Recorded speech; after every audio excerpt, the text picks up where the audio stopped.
할렐루야, 소망과 기쁨이 가득한 날이 되시기를 축복합니다. 오늘 함께 보실 하나님의 말씀은 예레미야서 18장 4절에서 6절 말씀입니다. 진흙으로 만든 그릇이 토기장이의 손에서 터짐에 그가 그것으로 자기 의견에 좋은 대로 다른 그릇을 만들더라. 그때의 여호와의 말씀이 내게 임하니라. 이르시되 여호와의 말씀이니라.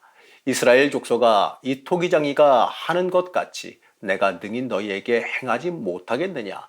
이스라엘 족속아, 진흙이 토기장이의 손에 있음 같이 너희가 내 손에 있느니라. 오늘도 엔게디 말씀 묵상과 함께 하시는 성도님들을 축복합니다. 하나님께 더 가까이 나아가는 하루가 되시기를 간절히 축복합니다. 오늘 말씀을 통해서요, 하나님께서 우리에게 전해주시는 것이 있는데, 그것은요, 이 하나님께 모든 우리의 운명이 걸려 있다라고 하는 사실입니다. 오늘 말씀은 이 토기장이의 비유를 통해서 말씀하시지요. 이 토기장이가 진흙으로 자기 뜻에 맞게 이 그릇을 만드는 게 당연한 것 아니냐라고 말씀하십니다. 맞습니다. 어머니 그것은 토기장이의 권한이죠. 그러니까요, 이스라엘 족속이 하나님의 손 안에 있는 것도요, 당연한 하나님의 권한입니다. 한마디로요, 이스라엘의 모든 것은 하나님께 달려 있다라고 말하는 겁니다. 이 너무 당연한 진리지만 이스라엘은 지금 이 진리를 잊어버렸습니다. 이 나라가 멸망하기 직전의 위기이지만 그 상황에서 하나님께 온전히 나아오질 못하고 있어요. 이스라엘이 살고 죽는 이 모든 것이 하나님께 달려있다는 그 사실을 잊고 있습니다. 한 나라가 망하고 흥하는 것도요, 사실 이 모든 세상을 주관하시는 하나님께 달려있는 일입니다. 하나님은 이 사실을 다시 한번 유다에게 말씀하십니다. 9절에서 10절 말씀입니다. 내가 어느 민족이나 국가를 건설하거나 심으려 할 때에 만일 그들이 나 보기에 악한 것을 행하여 내 목소리를 청종하지 아니하면 내가 그에게 유익하게 하리라고 한 복에 대하여 뜻을 돌이키리라. 맞습니다. 하나님은 명확하게 유다에게 다시 말씀하십니다. 한 나라를 건설하고 만드는 것은요, 하나님께서 행하시는 일입니다. 이 모든 것의 기준은 하나님 보시기에 어떠하느냐에 달려 있습니다. 하나님은요, 명확히 말씀하세요. 만일 그들이 나 보기에, 여러분 바로 이게 기준입니다. 하나님 보시기에 어떠하느냐가 한 나라의 한 사람의 인생의 미래를 결정하는 겁니다. 이 말씀을 통해서요, 우리가 봐야 하는 것은 내 인생의 앞길도 하나님 보시기에 어떠하느냐가 결정한다는 사실이에요. 맞습니다. 여러분 내 인생도 하나님께 달려있지요. 내가 망하고 흥하는 이 모든 것이 하나님께 달려있는 겁니다. 좀 더 정확하게 말하면 하나님이 나를 어떻게 보시느냐, 여기에 달려있는 겁니다. 우리가 이 하나님의 목소리를 청종하느냐 아니냐에 따라서 우리의 인생의 운명이 달려져 있는 겁니다. 어쩌면요, 당연하지만 이 진리를 우리는 잊지 말아야 됩니다. 하나님께서 돌이키란 말씀하실 때, 하나님께서 신호를 주실 때 우리 그때 빨리 돌이켜야지요. 하나님의 말씀을 청종하고 그 뜻대로 살아가기 위해서 우리의 삶을 변화시켜야 됩니다. 여러분 우리는요, 복 받는데 민감하지 않습니까? 사실 이 방법이 복 받는 방법이에요. 이 하나님의 말씀에 민감해야 한다는 것, 하나님께서 말씀하시는 하나님의 법이 내 인생을 맞추는 것, 하나님의 법에 내 인생을 맞추는 게 그게 복 받는 비결입니다. 하지만 안타깝게도요, 유다는 이 가르침을 들으려 깨달으려 하지 않았습니다. 하나님께서 주신 그 기회를 놓쳤어요.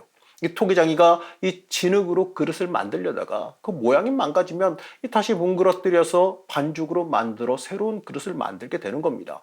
유다가 깨닫지 못하고 돌이키지 않으니까 하나님은 어쩔 수 없이 유다를 다시 반죽 상태로 돌이킬 수밖에 없는 거예요. 그래야 다시 그 그릇으로 만들 수 있기 때문에 그렇습니다. 그러니 유다가 살 길은 이 반죽으로 돌아가기 전에 하나님이 만드시는 방향에 순종하는 방법밖에 없는 겁니다. 여러분 우리 인생도 똑같아요. 하나님께서 만드시는 방향대로 내가 따라가게 되면 우리는 하나님이 원하시는 그릇이 되어집니다. 하나님께서 사용하시기에 합당한 모습이 되어집니다. 여러분 그러면 되는 겁니다. 그러나 하나님의 손길을 거부하고 내 멋대로 내가 하고 싶은 대로 살겠다고 나아가게 되면요, 어쩔 수 없이 다시 반죽 상태로 뭉그러뜨릴 수밖에 없는 겁니다. 그래야 다시 하나님 보시기에 쓸만한 그릇으로 만들 수 있기 때문에 그러지요. 여러분 우리는 이 진리를 깨달아야 됩니다. 그래야 헛되게 인생의 시간을 낭비하지 않게 되는 거예요. 하나님 앞에서 고집 부리고 내 욕심 내세워봤자 결국 그 인생 낭비하는 결과밖에 더 가져오지 않겠습니까? 빨리 회개하고 하나님 앞으로 나아오는 게 복된 삶이라는 그 사실을 잊지 말아야 됩니다. 안타깝게도요, 유다는 이러한 진리를 깨닫지 못하고 여전히 하나님 앞에서 가증스러운 행동을 합니다. 13절 말씀입니다. 그러므로 여호와께서 이와 같이 말씀하시니라. 너희는 누가 이러한 일을 들었는지 여러 나라 가운데 물어보라. 처녀 이스라엘이 심히 가증한 일을 행하였도다. 안타깝게도 여전히 하나님 보시기에 심히 가증스러운 일, 바로 우상 숭배를 떠나지 못했습니다. 하나님을 전적으로 의지하지 못하고 다른 것에 구원을 찾았다는 거예요. 이러한 헛된 일에 빠졌으니 어떻습니까? 결국 패망할 수밖에 없는 거 아니겠습니까? 15절은요, 그들이 얼마나 자기 멋대로 행했는지를 고발하고 있습니다. 물은 내 백성은 나를 잊고 허무한 것에게 분향하거니와 이러한 것들은 그들로 그들의 길 곧 그 옛길에서 넘어지게 하며 곁길 곧 닦지 아니한 길로 행하게 하여 하나님을 잊어버리고 허무한 것에게 분향했다라고 말씀하지요. 하나님께 그 인생이 걸려 있는데 하나님이 아니라 다른 것을 의지했기 때문에 그렇습니다. 이 당시 유다는요, 하나님을 의지하지 아니하고 이 바벨론에 대적할 만한 애굽을 의지했습니다.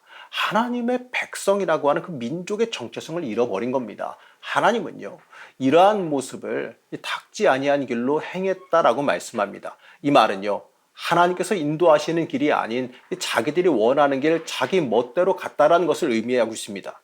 우리의 인생은요, 하나님이 인도하시는 길로 행해야 됩니다. 이스라엘도 이 하나님께서 인도하시는 길을 따라갔기 때문에 하나님의 민족이 된 겁니다. 이 진리를 잃어버리고요, 자기 멋대로 자기가 알아서 간다고 가게 되니 어떻습니까? 결국 이 패망 길로 들어서게 되는 겁니다. 우리도요, 우리의 인생을 내가 개척한다고 생각해서는, 내가 개척하고 내 인생을 내가 알아서 이끌어간다고 생각해서는 안 돼요.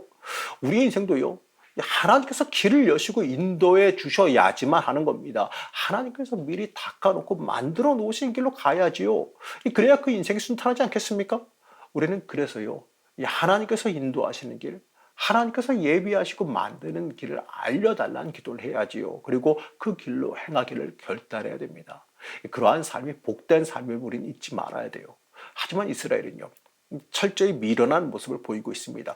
심지어 하나님의 경고를 듣기 싫다고 예레미야 선지자를 죽이려고까지 들었지요. 20절 말씀입니다. 어찌 악으로 선을 갚으리까 마는 그들이 나의 생명을 해하려고 구덩이를 팠나이다. 내가 주의 분노를 그들에게서 돌이키려 하고 주의 앞에 서서 그들을 위하여 유익한 말을 한 것을 기억하옵소서. 참 안타까운 모습입니다. 이 일은요, 하나님의 말씀을 듣지 않는 것을 넘어서서 하나님을 대적하는 모습이에요. 하나님을 대적해봤자 여러분 죽을 일밖에 더 있겠습니까? 우리는 이러한 모습이 내 인생에 있지는 않은지 돌이켜 봐야 되는 겁니다. 여전히 자기 자신이 오르니까 하나님의 말씀이 자기 인생에 거슬리게 되는 거예요. 하나님 앞에서 내가 잘났다고 고집 피워봤자 그 인생 어려워지기밖에 더 하겠습니까? 하나님을 끝까지 대적하고 순종하지 아니하는 이스라엘은요, 이 돌이킬 수 없는 패망의 길을 들어가게 되는 겁니다. 사랑하는 성도 여러분, 영적인 지혜는요, 복이 어디에서 오는지를 깨닫고 아는 데 있습니다. 우리는요, 우리의 인생의 복이 하나님에게서 온다는 그 사실을 잘 알고 있습니다. 문제는요, 이 지식으로만 알고 있다는 데 있지요. 하나님께서 인도하시는 그 길 위에 서 있기를 우리는 결단해야 됩니다. 그리고 내가 원하는 길을 하나님께 제시하면서 협상하려 하지 말고요, 하나님께서 주시는 길을 보여달라는 간구를 행할 수 있어야 됩니다. 갈망하고 바라는 사람에게요, 하나님은 틀림없이 하나님의 계획과 길을 보여주시기 때문에 그렇습니다. 오늘도 영적인 지혜를 간구하시길 바랍니다. 그리고 하나님께서 인도하시는 복된 길 위에 서시기를 갈망하시기 바랍니다. 오늘 하루도 하나님의 복과 은혜가 가득하시기를 간절히 축복합니다. 우리의 인생을 계획하시고 인도하신 하나님, 하나님의 계획에 순종하기를 원합니다. 하나님의 역사와 이끄심을 따라가게 하여 주옵시고 하나님의 복이 있는 삶을 살아가게 허락하여 주시옵소서. 오늘 하루도 하나님의 복과 은혜 안에 거하기를 원하오며 거룩하신 예수님의 이름으로 간절히 기도드렸습니다. 아멘.